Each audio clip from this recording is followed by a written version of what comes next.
This playthrough is rated T for teen. If we saw the good ending, what's the bad ending like? Greetings and salutations, viewers. Vauldemare here with some bonus content for Shadow Hearts 2 Covenant. Last time we played, we beat the game, got the best ending. Everyone got teleported to their happiest locations, and Yuri had to basically relive the first game all over again. Which, I mean, it's a good game, and the second game's fun too. It's just he's in a perpetual time loop for the end of time. But I wonder what happened if we chose the other option. What other way can he get happiness? But anyway, when we beat the game, we unlock theater mode for having a complete file in our save slot here, so you can go back to any of the cutscenes, and you can watch them whenever you want, and it divvies them up by chapters, so you can check them. Interesting enough, now and then, the final chapter is 21, but all the side quests are chapter 22. But yeah, I've already unlocked all the side quests for that. So, all right, let's go over one of the files. So I've done some work off screen to get to this point again. Quite a bit of work. So this is after you beat the monsters that after Nikolai's been resurrected, or sorry, Nikolai hasn't been resurrected. After he escapes from his imprisonment and all the enemies appear, this is where we're at. So one of the few things when you beat the game is you get to keep a couple items in your inventory. You get to keep the dating outfit, the autumn kimono, the bride's dress, and the white underpants are transferred over on new game files. And you also get all of your crests. Any crests you find are unlocked. The only problem is that your lower levels, you might not be able to equip them all. But you'll still be able to cast some pretty powerful magic. Like, if you get enough levels, you can cast the arc, or the Gale Step, or arc buffs pretty early. Although, you also do get to keep your fusions when you New Game Plus. So I've already got Dark Seraphim already, so you can go through some of the earlier battles doing quite a bit of damage because it raises his stats quite a bit. And he has that buff when you get enough magic for Yuri, you can cast that buff that buffs everyone, which helps quite a bit. Same with Karando. He also gets his fusions too, ready to go. Even though I shouldn't have this Oni fusion now, but I can actually use it right off the bat. And it's whatever level you had him at by the end of the game. Also, you get the the Solomon's Key is already maxed out, so if you've unlocked it, it's ready to go. So you can, whenever you can fight Solomon, you can if you want to. Trials have to unlock via the story, but you can already have your crest maxed out to the extreme. Also, our library is complete. Here, as you can see, we've got every single creature from the game. We need this to get another reward during the side quest era during disc 2. But anyway, let's go over the final bosses I wasn't actually able to show because you can only get this during New Game Plus. So, the Kusanagi Sword, one of the 3 treasures. This royal sword is the sublime expression of divine power. The ferocious spirit of Hyen's soul is contained within. And there's his stats. Yeah, this guy didn't even last a turn. I was able to finish him off within the single turn. Whoops. Well, that's what happens when you get to do all the side quests and then you do the final boss. There's the Yatamir. Oh yeah, all the guys are non-element. One of the 3 treasures, this royal mirror is imbued with the power of Japan's nature gods and holds the wild spirit of Raiden. And there's its stats right there, 666. It's the devil. The Yasakani Gem, one of the 3 treasures, though none have ever witnessed it. Legends say that this royal jewel holds the power of life and death. It holds Uka's soul. Aw. Too bad it didn't help out Kato very enough. And finally, Susanna O, which is what Kato turned into. Most powerful of the ancient Japanese Aramitama gods. He was resurrected by Kato's nihilistic spirit. His fury threatens to bring the earth to utter ruin. And there's the stats there. He had max MP and he had over maximum HP, which he went down a couple turns. I think I showed off some of his attacks before I killed him. That's the problem with doing all the side quests before where you finish the game. You'll be... Actually... Even if you get the Mind's Eye super early, it's still pretty decent. And after characters, I never actually showed off Henry here when he transformed into a human. Henry, after transforming back into a human, he looks incredible for a man over 90. He wants to spend his final days studying entomology. But anyway, I also wanted to show... The only reason why I'm here specifically is because of a reward we'll get if we have perfect ring success of... You only have to be above 65. However... I want to show you that it is possible to get current rank 1. I don't think you have to have perfects on everything, but as you can see here, with a little bit of redoing and some powerful tools, we were able to get, just to show off perfect rings, like what the score actually looks like if you get perfect rings. Yeah, if you got a lot of fought battles, go for the gusto. Ring successes, my destiny is my own. Perfect ring successes, the perfectionist. Combo ring successes, the way of the combo. Shop ring successes, get you penny pinching pro. Shop distance travel, get you, says I've traveled 240 kilometers. Tokyo Utsunomiya, and we're the Dark Seraphim rank, which is the highest rank you can get in the game. Battle data, as you can see, we're 0 times run away, won't run, won't hide.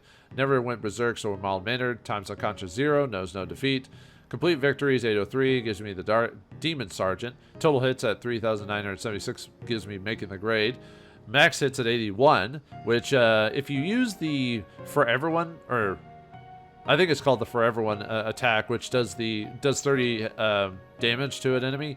If you go before the enemy takes a turn, they have a ring. I forgot what the condition's called, but basically allows you to stack on the combos.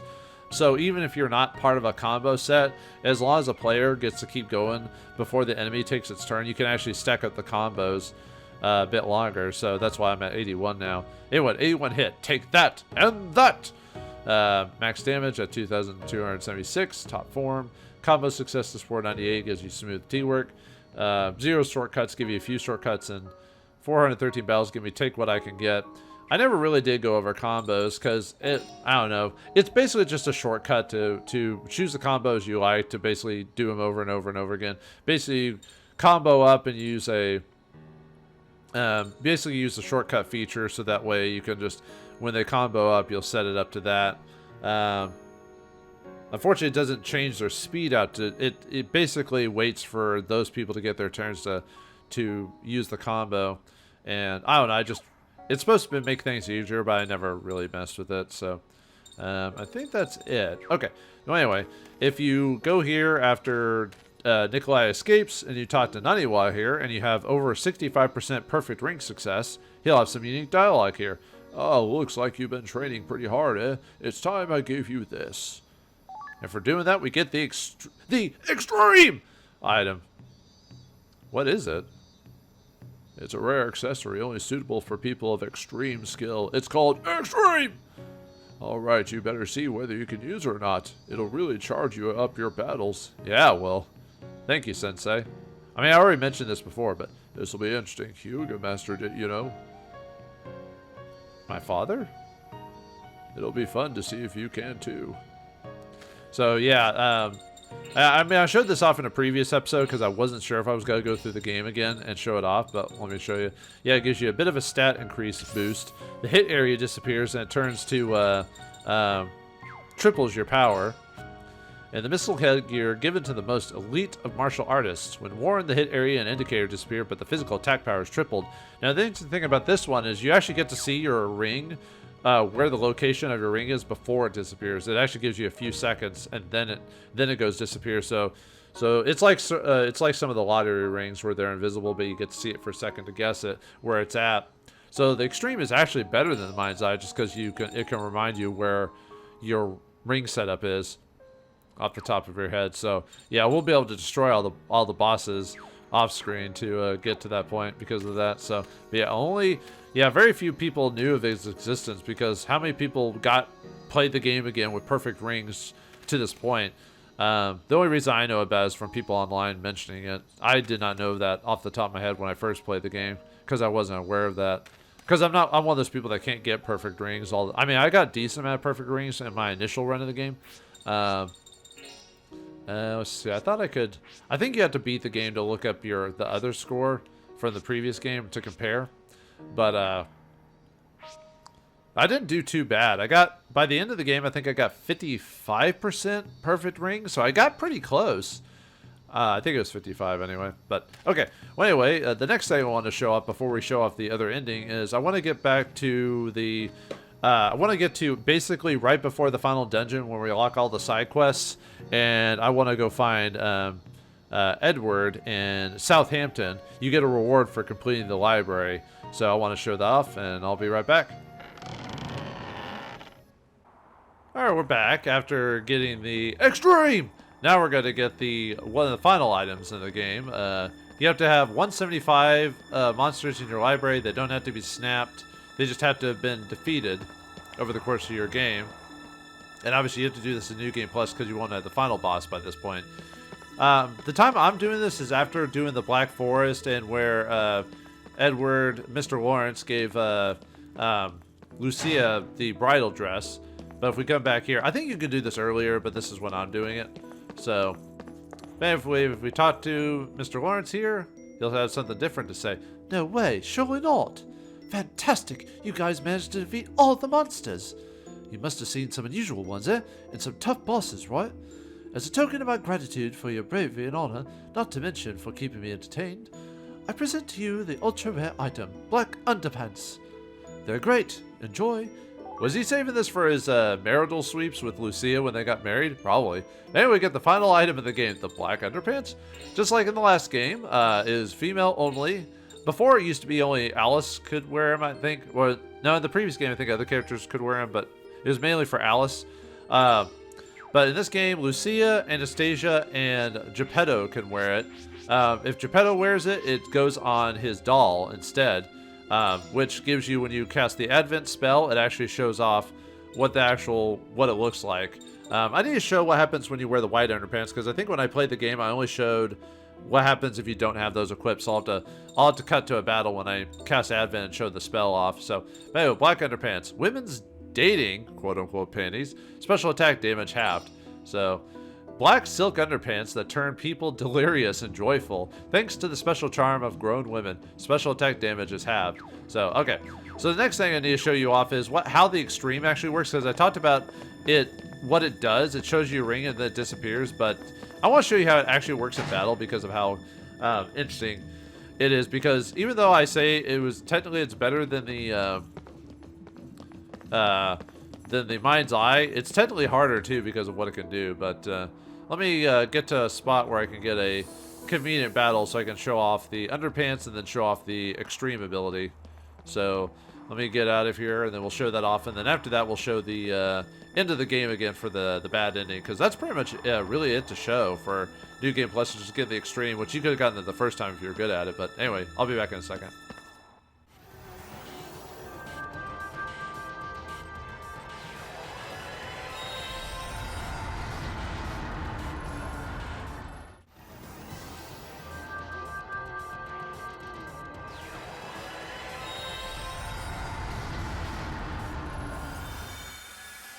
Okay, after showing the underpants of a doll, I don't know how good I feel about that. Although I guess I'm glad I don't have the director's cut of this game, because the final dress you can get for Cornelia is it basically unlocks her without any clothes on. I mean, it's a doll, so still. But you know, that's what's in the original director's cut. But you have to have the director's cut version of the game to be able to see that. So, which, I mean, I technically can get a hold of it. It's just not translated. So, but anyway, let's show off the extreme item. So what it does is it basically it obviously gives you ×3 the attack. However, let's show it off. Oh dear. But yeah, it turns it invisible. Like even the line turns invisible. So as long as you're good about guessing, or you can like count to like 1, 1,000, 2, 1,000, 3, 1,000, and hit the button, you might be able to take advantage of it. But it's kind of a little challenging to use because of that. But as long as you know where you're well, I was gonna try to see if I could do it again. I said I'm not gonna be able, unless I do some like weird trickery, I'm not gonna be able to get perfects easily with this thing unless I'm like really good at guessing. I was a little off on that one. So at least I showed me hitting it on screen once. But yeah, a little bit of a challenge to do that. So I want to see if I can get good enough to actually show that on the final boss where I can actually hit it while using like a third key or something like that. But the problem with using a third key or whatever, it shrinks your window of opportunity even smaller, so you have to guess where it is and hit it. So I don't know if I'll be able to do that. I might have to take some chances. If not, I still need to show the bad ending of the game anyway, because I need to beat the final boss one more time. I just wanted to do like one final trick where I use like the eternal key or something like that on it to finish it off. But anyway, yeah, that's how the extreme works. So a little bit of a challenge, but if you know exactly where to get or or count on your fingers like how long it takes to get to it. You can do quite a bit of damage, but I'll stick with the mind's eye just because at least that's a little bit easier because you know the line's actually there. But all right, I'll see you when I encounter the final boss again for the other ending of the game. All right, we're here at the final decision of the game. Yeah, I kind of hate the fact that I mean, it's the same as well, actually, no, in the previous game, it's based off decisions you made, so it wasn't a choice to get the different endings. You had to do certain actions to get your ending. That's probably the only thing I have an issue with on the second game is just basically you choosing your ending instead of just earning it. But overall, the game, I think, is still good. Yeah, it's the what will make us happy choice. So I'm just trying not to hit it too fast so I don't accidentally hit the wrong option. Although I guess I would just redo this if I did. But still, it'd be kind of funny leaving it in. But because sometimes people like it when you make mistakes in this type of stuff. But anyway, we want to live peacefully this time. Most people consider this the bad ending. Let's see if you think that's right, viewers. You did it. You found out what your unhappiness was. Happiness is something you feel for yourself. Other people can't tell you what it is. You have to decide. Just like you were happy, Yuri. Alice was happy too. I won't worry about you anymore. Hearing your answer made me feel better. Goodbye, Yuri. Really doesn't affect things until like the very end of the game. Goodbye. It's when you beat Kato in his Susanoo O form when you actually get the results of that choice. Because yeah, the dialogue pretty much doesn't change at all, so. Alright, let's go ahead and fight Yeah, we'll just leave this in. Let's go and fight Raijin and Fuja at this point. Yeah, we can skim all this dialogue, so. Final farewell. Yep, she's gone now. She's gone to the fishes, you see? Yeah, no regrets. I wonder if they always set this game up to be well, at least in terms of Yuri and his crew, that was always going to be a 2 game. Or did they kind of change their mind after, like, well, the first game could consider it a one and done, really. Despite Alice dying at the end of that one, you probably could see it as an isolated game. But I think they had plans for a second one. Just wondered what they were gonna do for that one. See, let's make sure. Yeah. All right, let's fight Raijin and Fujin again. Poor guys, they just wanted to do right by their master. We'll just skip it because we've seen that before. Watch the main storyline if you want to show off this time. So, all right, let's see if we can combo properly. Well, actually, yeah, let's just. I'm not gonna try for perfects this time at this point. So, really, I'm just gonna be using third key. I'm just gonna be using keys and stuff like that to beat these guys as fast as I can. Although, will I be able to see it on this form? Let's find out. Because I'm still using the mind's eye. I'm not good enough with the extreme to show that off, unfortunately. So, and I've got plenty of third keys for this. So,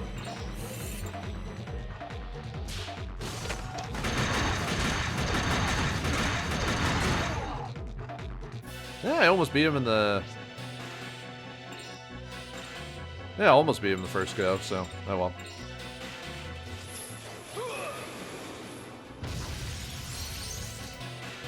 Do I want to buff myself up before we... Nah, we'll keep trying to finish him off with keys if we can help it, so. Ah, missed it. Yeah, I'm not the best when it comes to the, oh, I forgot to use his get it up a bit item. Oh well. Ah, man, I'm super bad at doing the keys. He's blocking this time, so maybe I'll hit him with the third key this time, so. Ah, really? Man, I'm doing really bad about hitting the keys this time. Well, maybe you'll actually see me get hit by the, oh, they're both doing guards now. I could do, I should have done hard hit, now that I think about it. Wait, was I even comboed with someone? Well, I knocked him out of the way, if anything, so. I wonder if I can get him with hard hit. And that won't really do anything, so. Yeah, these guys get kind of annoying when you, when they start actually getting their attacks in.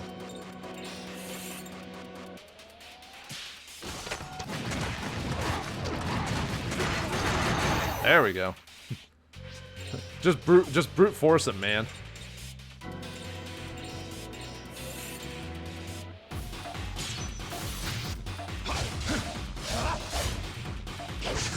Yeah, I was trying to see if I could mess with him or not, but I guess not. Alright, we'll wait till you use our keys until it's my turn. Yeah, really, when you're guarded, there's really not much you can do about them when they do that. You actually get to see him attack this time. I think, didn't I, when I played before, I beat them on like the first turn or something like that? It was something like that anyway.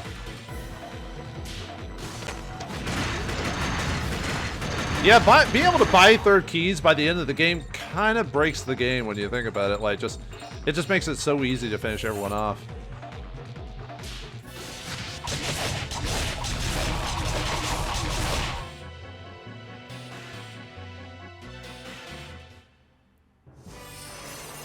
And they're gone. And they're gone. I might, for this final part, actually unequip Mind's Eye from Yuri, so I can actually show off the Eternal Key. Because I actually want to show off what that does. Because the way the keys work is that if you hit the strike zone, you can basically with the Eternal Key, you can hit the strike zone and it'll keep going. So with the way the gamble key works is that, gamble ring works is that if you hit it, you don't have to hit the ring anymore. So if you hit it once, that's it. So that finishes. I never showed it off in the main game for whatever weird reason. So now I can just show off what happens if you hit the Eternal Key, and you basically just keep hitting the guy until he's dead. So I want to show that off. So let's put on anything that gives me power, just so I can finish him off in the first round, if I hit it properly anyway. So okay. I think we're good, actually. We didn't really take much in the way of damage. That was... I might leave on the Mind's Eye for everyone else, so, or at least for Karando, since I'm pretty good about getting that hit, so... Alright, let's fight Kato one last time, and get the bad ending. Like I said, it's up to interpretation, but 9 times out of 10, most people consider this, the choice for that one, the bad ending, because... I don't know. I kind of agree with them in a sense, but... yeah. You have to watch that ending just to get it. Alright, I think we have to watch this again. Yeah, for whatever reason, there's certain cutscenes in the game that it won't let you cut no matter what. Like, even though you've seen him, it won't let you block him out, so... The other side of time. It does kind of seem weird. I didn't talk about this in the main game, but it does seem weird about how Kato, this geologist, all of a sudden becomes a villain in the game. And then he just gets killed, so he doesn't really get his happy ending or whatever it is. Obviously, because he chose to do that. Let's go. Almost makes you wonder what kind of what the theme of the... I mean, I understand the theme of the game. I'm not sure where I'm going with this. But it's just interesting what the types of villains were. It's kind of weird how Sapientes Gladio really was only a villain up to Rasputin. And then he kind of just, you know... then that wasn't anything. And of course the whole... Maybe Kato was using that group to work at his advantage. But it's just kind of funny how the beginning enemies weren't actually the main enemies of the game. And Kato wasn't really an enemy until after beating, like, his boss. And then he kind of became a final boss. But it's not like he was planning the whole thing from the very beginning for this all to happen. Like, with Yuri's confrontation with him. He just wanted to get the book, bring Uka back. And then when Uka died, he wanted to get revenge on everyone, you know, because of what happened. So, let me go and Art Gale myself again. Let's see if we can actually hit the... ooh, I actually didn't expect to hit the strike there. Yeah, let's see if we can actually hit it with the Eternal Key. Luckily, if you miss it, it doesn't, like... yeah, might as well. Luckily, missing with the Eternal Key doesn't use it up. It's only if you actually activate it, so... That would kind of suck using the Eternal Key and then, like, missing and you're like, no! You know what I mean? Yeah, I guess we'll use it on the sword, why not? I missed it. Yeah, I knew. This is why I took off the, This is why I took off the Mind's Eye for Yuri. I knew I wasn't going to be able to hit the strike, because with the Eternal Key, it's, like, very, very tiny. So we'll see if we're able to hit it in the first go. Look at that small thing. There we go! Goodbye, Susano O! It's eternal, so it keeps going until he's dead. So let's see how many hits we get in before he's dead. Because he has, like, 10,000 HP, so... Let's see how long it takes me to actually get 10,000 on this guy. Maybe we'll get to 90. Oh, we got 100. We got 100. Yay. There you go. All it takes is the eternal key, hitting it with a gamble ring, and he's gone. I love it. I love how you can cheat the ending. But let's watch the bad ending to the game.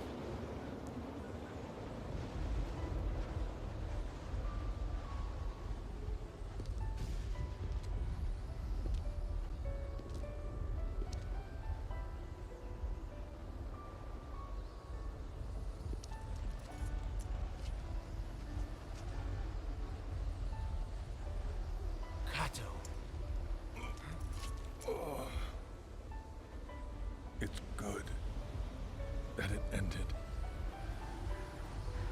this way. Soon, Takamagahara and the vessel will disappear within the time warp. Actually, I think this part's actually the same now that I think about it, so I can talk through it. So, I'm not sure how I feel about the whole time warp situation with the original, the good ending where you basically put Yuri in a permanent time loop for all of time. Yeah. Looks that way. I don't know how I feel about that. I guess it's his happiness, but it's just kind of disheartening almost. But then again, he's living forever in happiness with his journey with the love of his life. So I guess that's really not that bad. It just seems, it metaphysically, it kind of messes me up, you know. The world I want, huh? Except we want to live peacefully, right? One, you can. Yeah, except in this case, we choose peacefully instead of happiness, so. Hey. And since we're about to die anyway. Return. Yeah, we didn't think about that at the time. Thank you, my friend. Well, it's kind of sad, you know, Kato was the, you know, the nerd at the beginning, the first game, and then became like the guy who almost destroyed the world in the second game. They do the whole, you know, at least in this game, you knew he was a good guy before this all happened. In the first game, Albert Simon, they tried to make him a good guy in the second game afterwards, and you're like, you know, I don't know. It was kind of trying to retroactively make Simon not, you know, totally evil, despite everything he did in the first game. Yuri. All right, I think we're about to get the different ending now that as soon as the cutscene changes, we'll get the true ending, or the bad ending, I mean. Come on now, let's pray. For a better world to return to. We can do it. If we really try. If you clap your hands enough, Tinkerbell will come back to life.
Looks like time's up. It's the mistletoe's curse. I knew I was living on borrowed time. Are you scared? No. Will you lose your memories too? Never. Yuri. Don't look at me like that. I'll see you soon. Please, promise me. I don't want to lose you forever. Yeah.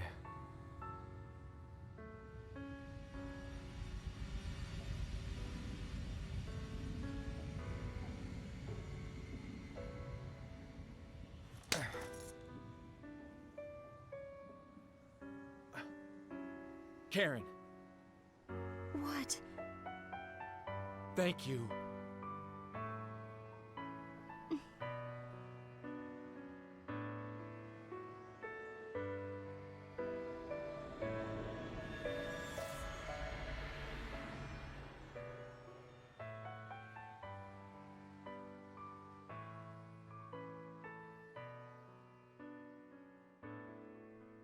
I'll see you all again someday.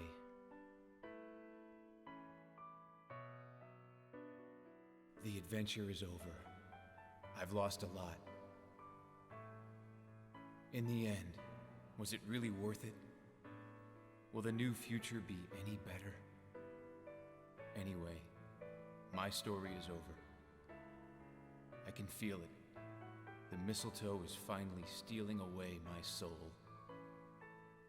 Even if I can go back to my friends, I won't really be me anymore.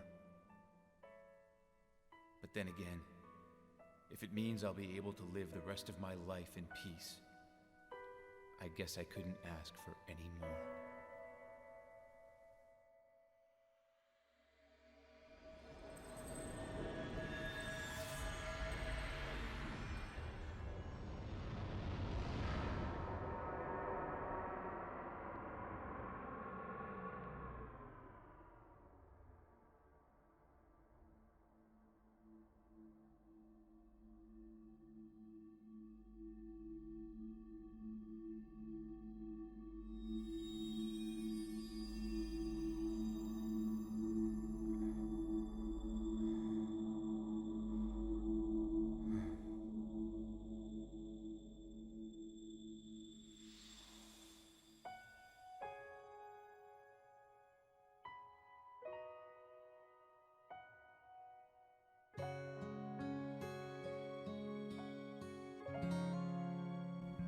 And thus ends the game. So yeah, instead of you being able to live in happiness to go back in time with Alice and do that over and over again to the end of eternity, he like basically lets himself go. You know, the man we know as Yuri dies and, you know, peacefully kind of drifts off. You know, so yeah, I think I understand why people consider that the bad ending, just because it's, you know, we lose Yuri as himself. He doesn't really get his happiness in the end.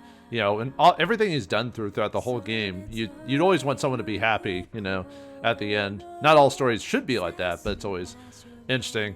Kind of reminds me of when I played Fist of the North Star. I was just like, a long time ago I read that story. I was like, can someone just have a happy ending in this story at some point, please? You know, I was like, because of just how sometimes dour it is at times. It's like reading Berserk. Berserk just makes you depressed half the time, you know, when you read it. Because you're like, why crap happen all the time? Why can't anyone be happy or live in peace or whatever? But yeah, that overall, like I said, the previous time when I played this, I really like this game. The only thing I said other things I don't like about it. I almost kind of like how the game went almost so goofy. Like in the first game, I think it did a pretty good job of keeping the serious moments serious and having a little bit of snarky, silly moments every once in a while in between. This game almost went too silly for the dark atmosphere that had. Like, it almost went super goofy, you know, the whole Joaquin and the Man Festival and stuff like that. I mean, I enjoyed that stuff for what it was.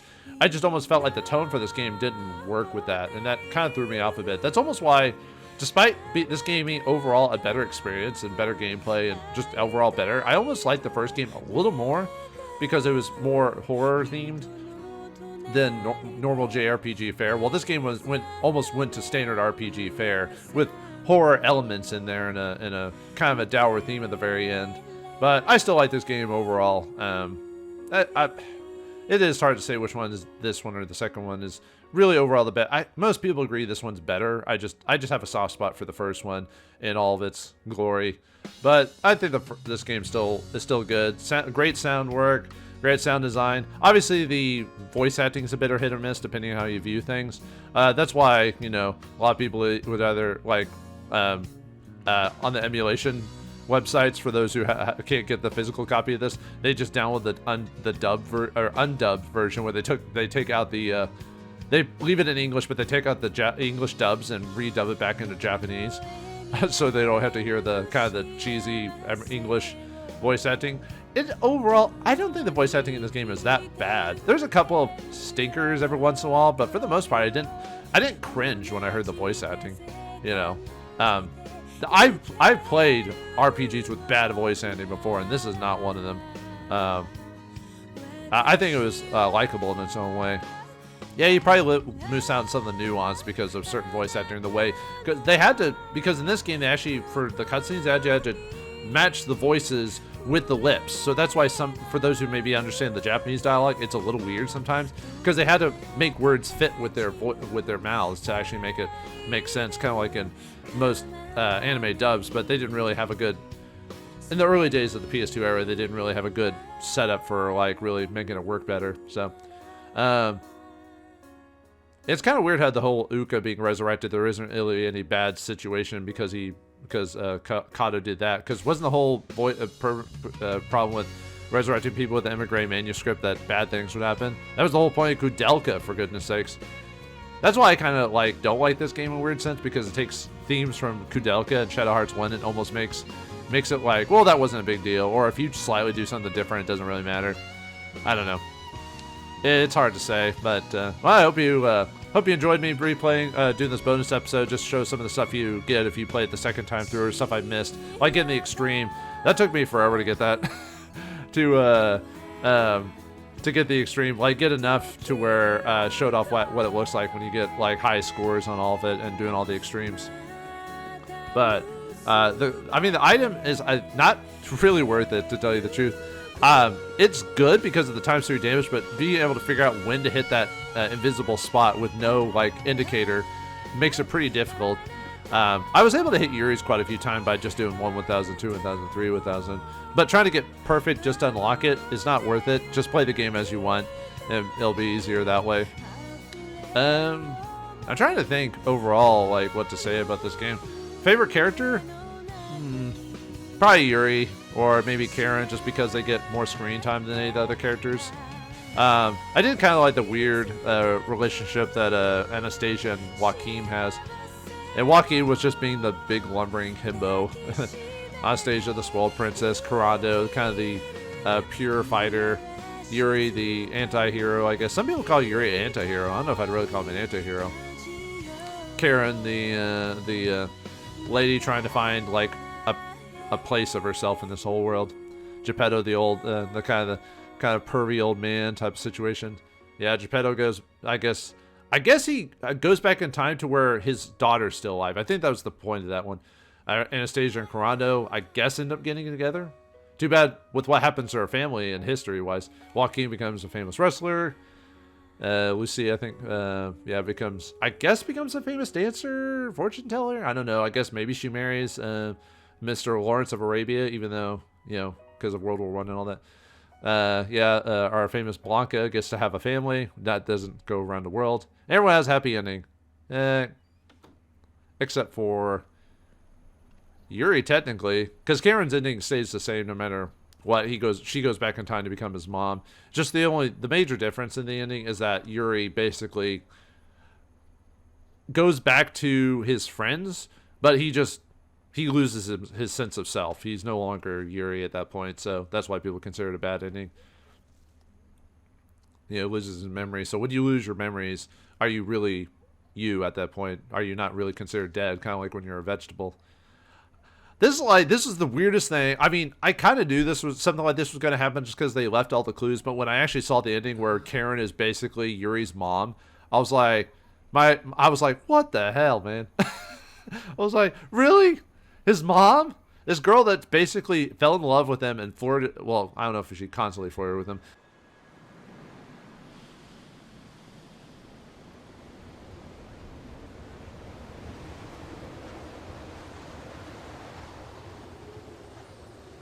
Yuri?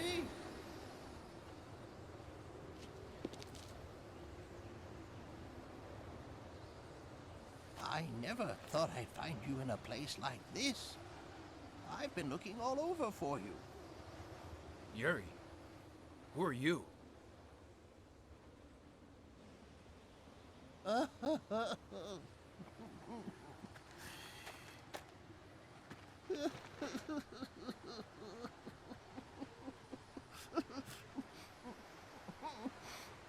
You don't even remember your own father?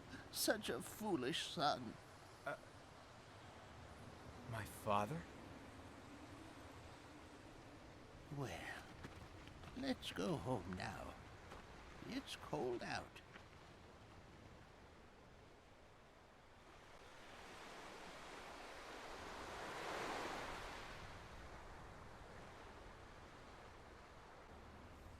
This was a year that saw the conclusion of the First World War. The end. And that's it. So, yeah, Yuri's still alive. It's just he becomes... Basically, Roger takes care of him. So, yeah, I don't know. What do you think, viewers? Do you say, like, Yuri getting his true happiness, or Yuri losing his sense of self, but living, you know? But like I said, it's the whole vegetable concept. Are you really living when you're not, you know, when you're not, don't have your same, when you're not you of yourself? It's definitely an interesting metaphysical question to ask yourself. But yeah, it was a blast playing through this game. I had to play through this game just to get everything figured out. I had to play this game 4 times.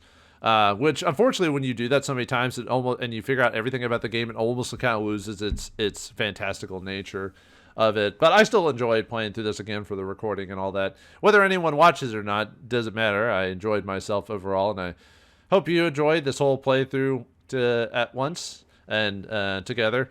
Maybe one day I'll do the sequel, The Strange New World. I'll admit I'm not the biggest fan of that one, just because it goes...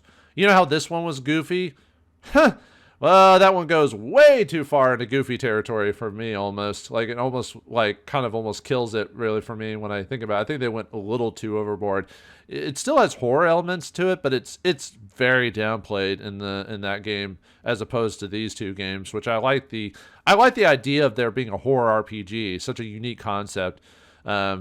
Some games pull it off well. I don't know if I'd say this game pulled it off well, even the first one, but I like that they tried to have a theme like that. But yeah, the third game's so much different one that I've heard the people who made this game, like some of the creators, actually are making a game in the spiritual successor to this.